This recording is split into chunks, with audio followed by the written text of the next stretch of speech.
House Speaker Nancy Pelosi is in South Korea. She will spend roughly a day there before departing for Japan, which is the expected final destination of her tour in Asia. Her trip to Taiwan, of course, has been dominating headlines. She's the first U.S. House Speaker to visit the self-governing island in more than a quarter of a century. While China warned of a strong and resolute military response to Pelosi's visit, the Speaker did talk about our nation's commitment to the island in this speech. Our solidarity with you is more important than ever as you defend Taiwan and your freedom.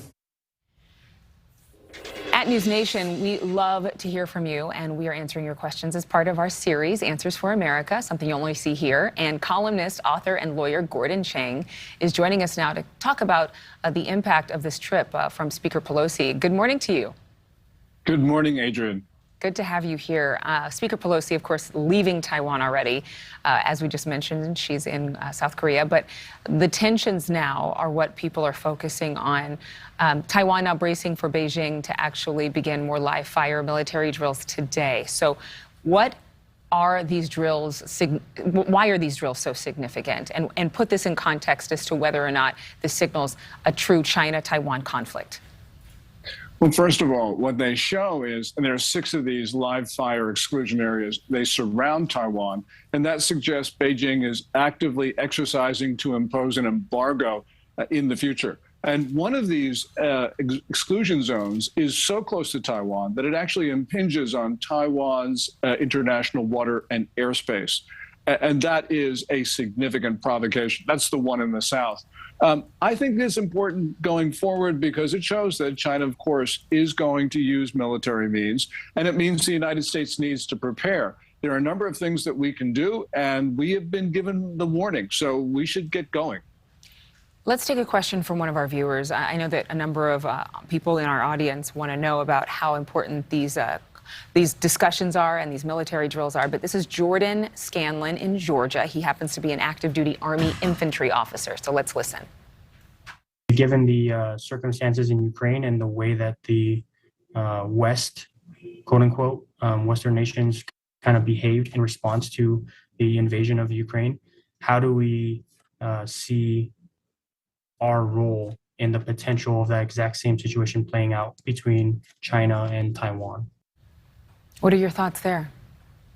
The United States needs to be clear in stating that we will defend Taiwan, and we have to be clear in our actions. The one thing that Beijing took away from the invasion of Ukraine is that the United States, the 27 nations of the European Union, and Great Britain, the coalition that faced Russia, was far stronger than the Russian Federation, and yet Russia was not deterred. I think Beijing sees disarray in the West and believes it could take advantage of it. So I believe that it's incumbent on President Biden, if he wants to stop the beginning of World War III, to actually say, we will defend Taiwan. We'll put some munitions on the island. We may even put some troops. We recognize Taiwan as Taiwan if they want it. And it's important for us to say to China, don't even think about it. I can't skim over the fact that you just mentioned World War III. I mean, is this a reasonable discussion that because of China's current leadership, the president expected to take on a 3rd term, and because of what's happening with Russia and Ukraine, is World War III something that we certainly need to be realistic about? I certainly think we do, because first of all, we can see China, North Korea, Iran, Pakistan, Algeria, friends of Russia, take advantage of the situation and move against their adversaries. That means conflict at both ends of the Eurasian landmass and in North Africa and other places as well. We have a situation, Adrienne, right now, which is very similar to 1914, in that in 1914, it was very difficult for national leaders to manage it because nobody knew who was going to be on whose side. And right now, because of just the way the world is set up, we could see the same thing, that China could miscalculate. I believe that if China were to invade Taiwan, it would face a coalition of nations opposing it militarily, but we don't really know, and China doesn't really know, and we have this policy of strategic ambiguity, which means that nobody really knows what's going to happen. That's 1914. Let's get to Jordan's next question. I know that a lot of viewers are just itching to hear what that is, but certainly wanted to get that conversation with you in. Okay, let's listen to Jordan. What are our 3 biggest immediate economic impacts that we as Americans would feel if we were to engage directly in a conflict between us and China with regards to their potential invasion of Taiwan or our presence in Taiwan. What do you think? First of all, the business community around the world is not really taking geopolitical risk as seriously as it should. So any minor conflict, I think, would surprise people in boardrooms and on Wall Street. And that, of course, would affect the global economy. You also have food now being in short supply in certain countries because of the war in Ukraine, the Black Sea ports being blocked. And I don't believe that the Russia-Ukraine agreement is going to hold.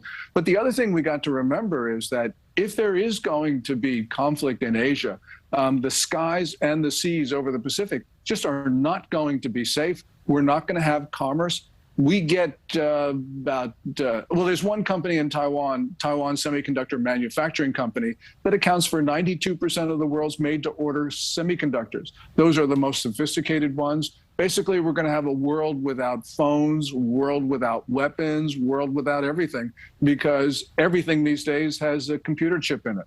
Gordon, thank you very much. Yes, and I know that conversation is something that retail and auto and technology sectors are paying very close attention to, never mind the Department of Defense, I'm sure. Thank you very much for answering those questions. And thank you, Jordan, for asking them. You can actually send us your questions to newsnationnow.com/answersforamerica, and we will get you answers live on the show. Thank you for watching. Go to newsnationnow.com to find News Nation on your television provider. And don't forget to click the red subscribe button below to get more of News Nation's fact-driven, unbiased coverage.